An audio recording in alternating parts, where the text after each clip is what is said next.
こんにちは、デッサンという礎です。今回は絵画空間にある円辺対比を解説します。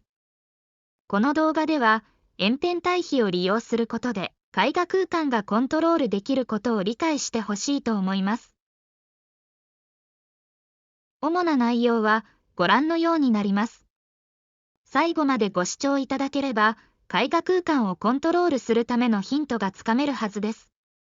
どうぞ最後までお付き合いください。円辺対比を理解するために明度の違う5つの面をご覧ください。注目したい箇所は青い線で囲まれた面と面の境で感じられる明度の変化です。面と面の境を起点にして暗い面はより暗く、明るい面はより明るく見えると思います。その現象は面と面の境界から離れるほど弱くなり、次第に明度の明るさは一定になります。円辺対比とは、このように異なる色と色を隣接して配置したとき、2つの色が接している縁の付近に感じられる現象、対比効果になります。今回、明度を中心に円辺対比を解説していきますが、色相やサイドでも円辺対比による現象、対比効果があります。それは色相対比やサイド対比と呼ばれる現象、対比効果と同一です。色相対比やサイド対比を理解する上で、明度における円辺対比は基礎知識になるので、しっかり理解してください。ここには、同じ明度の正方形が3つ並んでいます。この3つの正方形を異なる明るさの面で囲うことで、隣り合う面の明るさの影響による面の明るさの変化を観察してみたいと思います。ご覧のように、暗い面で囲まれた正方形は明るくなり、明るい面で囲まれた正方形は暗くなることがわかります。このことから、同じ明度を持つ面でも、それを囲む面の明るさの強度で、見かけ上の明度が変化することがわかります。そして、隣接する面の明度の差が大きいほど、相反する方向へ明度を強くするので、明度のコントラストは際立ち、存在感が強くなります。実際の絵画でも、明度のコントラストによって、鑑賞者の視線は引きつけられるので、絵画制作では円辺対比を応用して、絵画空間に動きを与えるようにしましょう。ここまでは、円辺対比についての基本的な解説でしたが、ここからは、絵画制作に役立てる具体的な方法について解説していきたいと思います。この2枚の写真から円辺対比を確認してみてください。この写真ではカップと背景の境界付近で明度が強調されている様子がわかります。特にカップよりも背景の明度が変化しているように感じられます。カップが背景よりも暗ければ背景は実際の明るさよりも明るくなり、逆にカップが背景よりも明るければ背景は実際の明るさよりも暗くなります。この洋梨などの果物が写っている写真でも、果物と背景の境界付近で明度の明るさが変化しているのがわかります。ここでも、果物よりも背景の明度が変化しているように見えます。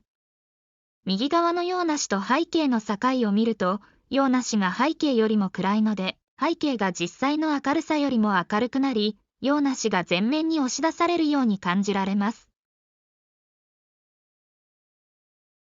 以上のように2枚の写真を見ると、カップや果物など、手前にあるものの明度の強度が影響して、背後の明度が変化しているのがわかります。次に、この円辺対比に見られる明度の変化を応用して、絵画空間を表現してみたいと思います。この図には、4つの異なる形の面があります。一番大きな面が手前にあるように見えますが、平面的なので、すべての面はつながっているようにも見えます。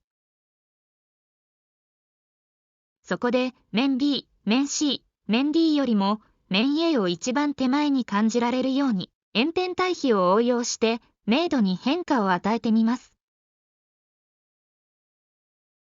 その際、意識するのは青い線で囲った箇所になります。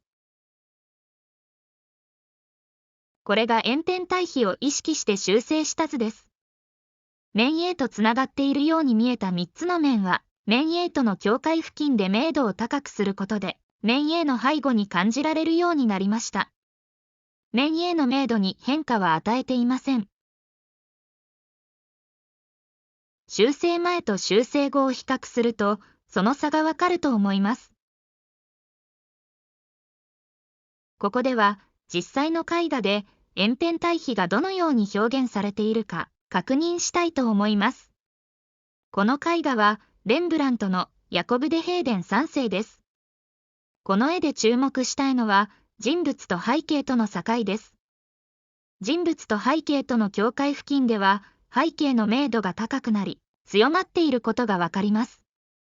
このように、人物の背景の明度が高められ、円辺対比が表現されると、人物は前面へ押し出されるように見えます。この人物が前面へ押し出される要因には、円辺対比以外に、背景の質感やマチエールが弱められることも影響しています。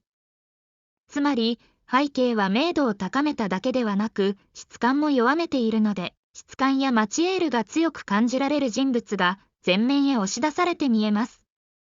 また、この背景の明度や質感の強弱の範囲は、人物と背景の距離に比例して広がります。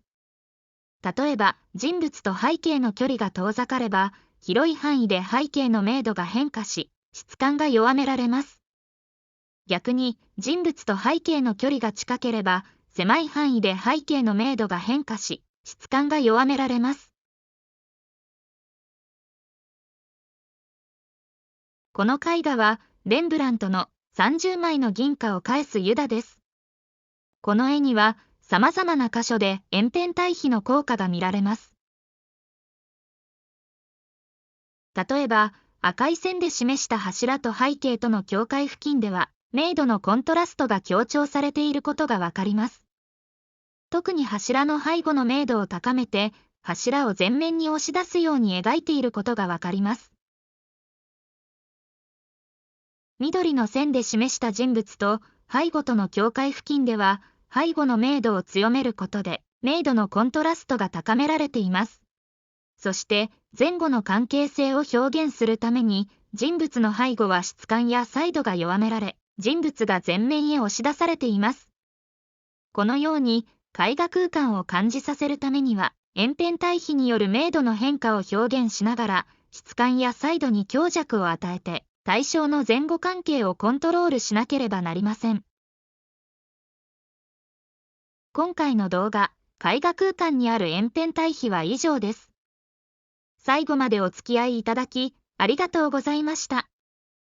もし、この動画を気に入っていただけたなら、感想や評価、チャンネル登録をよろしくお願いします。